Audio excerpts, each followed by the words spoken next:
היי אלכס, מה קורה? יש לנו בן אדם חשוד בתחנת דלק פז ברחוב שדרות הרכס. אני צריכה שתגיע לשם כמה שיותר מהר. תודה.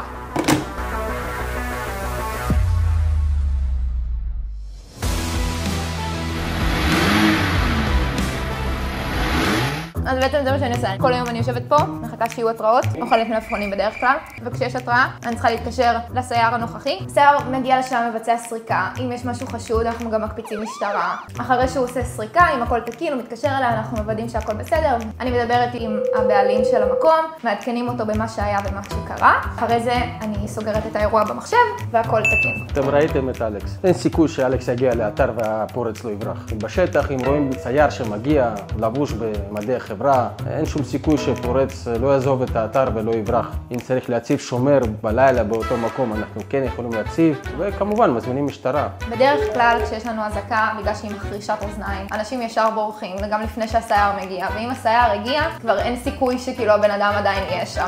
מפחדים ממש, הם תמיד יוצאים. אני פה כבר, אני חושבת, הכי ותיקה, ולא היה לי מצב שבאמת הבן אדם נשאר במקום וגרם לעוד נזק אחרי שהתחילה האזעקה. מוקד עילית תעשה הכל שלא יהיה לכם פורץ, דואגים שתישנו בשקט.